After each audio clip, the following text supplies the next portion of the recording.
L'appelante, la société Maersk Congo SA, assigne à bref délai en défense à exécuter à la Cour d'appel de Kinshasa-Gombe la société Detect International SARL.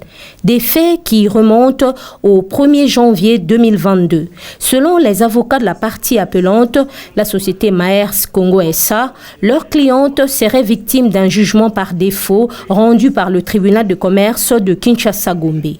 Les avocats de la partie appelante affirment que le jugement par défaut avait condamné leur cliente au paiement de 569 670 $ pour la valeur des produits détériorés, 2 419 136 francs congolais à titre de remboursement partiel des sommes déboursées pour le transport lors du processus de dédouanement et 45 576 $ américains à titre de dommages et intérêts. Les avocats de la partie appelante soutiennent que les tribunaux se seraient basés sur une promesse reconnue entre les parties pour rendre sa décision. Les avocats de la partie appelante soutiennent en outre que le jugement rendu par le tribunal des séances serait exécutoire sur minute, nonobstant tout recours. Dans le cas d'espèce,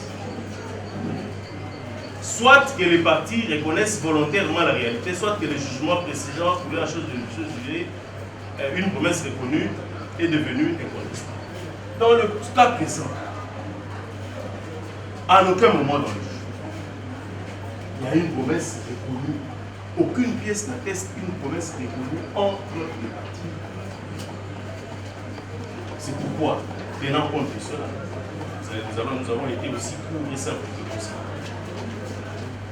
Et par la loi, je crois que c'est l'article 76 ou 76, qui nous donne droit à pouvoir, lorsqu'il y a exécution provisoire, de pouvoir demander les défenses à exécuter. Nous avons fait appel et demandé à exécuter les défenses à exécuter devant vous parce que l'article 21 n'a pas été respecté.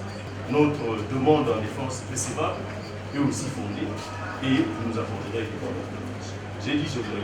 Les avocats de la partie intimée, pour leur part, affirment que la requête de la partie appelante est sans objet au motif que l'exécution du jugement a été déjà entamée.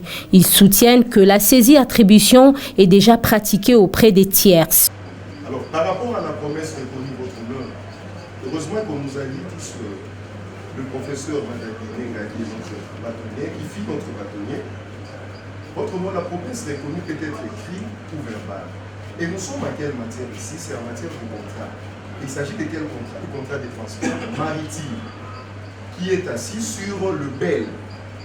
Et en prenant le marchandise d'autrui, le transporteur délivre un bel qui renseigne le contenu de ces marchandises avec engagement d'en assurer le transport à bon port.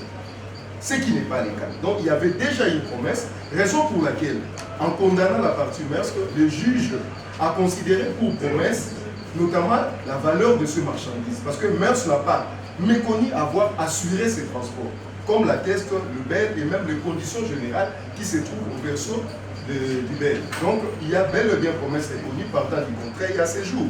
Même en matière de bail, le contrat signé entre parties, quand le locataire prend l'engagement de payer les loyers, c'est cela une promesse reconnue. Donc on croit comprendre que partant de ces contrats, il y a bel et bien une promesse reconnue. Mais votre honneur, au demeurant, quelle est la valeur de cette procédure dès lors que notre cliente a déjà entamé l'exécution? Votre honneur, les défenses à exécuter interviennent avant que la décision ne soit exécutée. On appelle bien entendu défense à exécuter, c'est-à-dire interdiction à toute exécution. Or, à ce jour, l'exécution a déjà été entamée parce que le compte Maersk sur différentes banques ou carrément Citigroup a fait l'objet de saisie. 12 juin. Donc déjà la saisie a un PV établi par l'huissier. Donc votre honneur, nous estimons que cette défense à exécuter, au-delà du fait que le juge a motivé sa décision, n'ont pas les raisons d'être. Le ministère public, dans son avis, sollicite de la Cour de rejeter la requête de la partie appelante. Par le fait qu'il y a eu effectivement promesse reconnue par le contrat de transport liant les deux parties. Donc plaise à la Cour de rejeter les défenses à exécuter. Après avoir entendu toutes les parties et l'avis du ministère public, la Cour clôt les débats et prend la cause en délibéré pour rendre son arrêt dans le délai de la loi.